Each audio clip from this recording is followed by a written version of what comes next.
Сәлем достар, сіздермен Таным Ленд. Бүгін біз пайдалы тағамдар патшалығына саяхат жасайтын боламыз. Комментарий жазып, лайк басып, қолдау білдіріп отырыңыздар.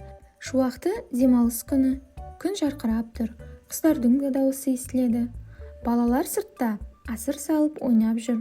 Бірақ Айдар болса, әдеттегідей бөлмесінде отырып, компьютер ойнап отыр. Ол бір қолымен чипсы жеп, екінші қолымен газды сусын ішіп отыр. Тағы бір раунд қалды, жеңуім керек. Анасы алаңдап. Балам, осылай көп зиянды тағам жесең, денсаулығың нашарлап кетеді. Қойшы мам, бір жегеннен ештеңе болмайды. Мен өзім жақсы сезініп тұрмын. Осы сәтте компьютер экранынан біртүрлі құбылыс пайда болып, ішінен айлакер кейіпкер Фастик шығып кетеді. Айдар, сен менің ең жақсы досымсың. Чипсы, бургер, тәтті сусындар, ең дәмді тамақтар. Сен тек осыларды жеуің керек. Бір кезде таңғажайып оқиға орын алып, асхана елінің патшайымы Дәмді ханым пайда болады. Балақай, сен Фантиктің сөзіне сенбе.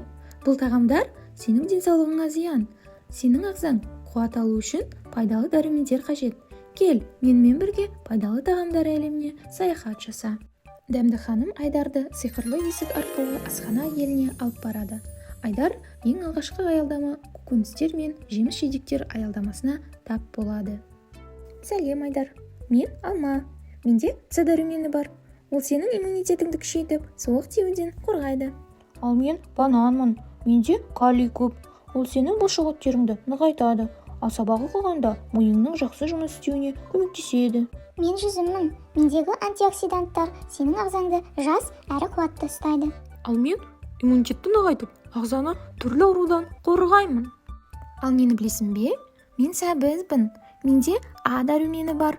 Ол сенің көзіңнің жақсы көруіне көмектеседі. Мен қияр. Менде су көп. Сенің ағзаңды ылғалдандырып, шөлді басамын. Ал мен қызанақпын. Менде ликопен бар. Ол жүрегіңді күшейтіп, қан айналымыңды жақсартады. Мен қызылшамын. Менің құрамындағы темір қаныңды толықтырып, энергияңды арттырады. Мен грек жаңғағымын. Менде омега-3 май қышқылдары бар. Олар миыңды жақсы жұмыс істеуге көмектеседі. Есте сақтау қабілетіңді жақсартып, ақылды болуға көмектесемін. Мен осы уақытқа дейін мұны білмеген едім. Рахмет достар. Келесі аялдама сүт патшалығы. Мұнда сүт өнімдері өмір сүреді. Сәлем досым, мен сүтпін. Менің құрамымда кальций көп. Ол сенің сүйектеріңді берік етеді және тістеріңді нығайтады. Ал мен айранмын. Мен асқазанға өте пайдалымын. Егер ас қорытуың дұрыс болсын десең, мені іш. Мен қаймақпын. Мен денеге қажетті дәрумендерді беремін және сүйектеріңді қуаттандырамын. Мен сарымаймын. Егер сенде энергия жетіспесе, мені пайдаланып күш-қуат ал. Ал мен сүзбемін. Миың жақсы жұмыс істесін десең, күнде мені же. Мен ірімшікпін. Бұлшық мен сүйектердің мықты болу үшін кальций мен ақуыз беремін. Расында, анам айранның пайдалы екенін айтқан еді. Осы кезде алыстан Фастиктің дауысы естіледі. Фастик Айдарды қайтадан азғыруға тырысады. Олар фастфуд патшалығына тап болады. Мұнда чипсы, бургерлер, газды сусындар билеп жүр. Бірақ олардың барлығы әлсіз, жалқау әрі көңілсіз көрінеді. Айдар, сен бұлар тыңдама. Фастфуд ең дәмді тағамдар. Ой, ішім ауырып барады. Әрі басымды айналып тұр. Бұл зиянды тағамдардың әсері. Сен тым көп газды сусын ішіп, пайдалы дәрумендерді қабылдамадың.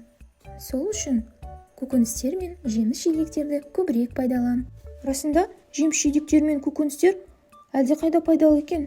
Мен өзімді жақсы сезініп тұрмын. Пайдалы тағамдар маған күш-қуат берді.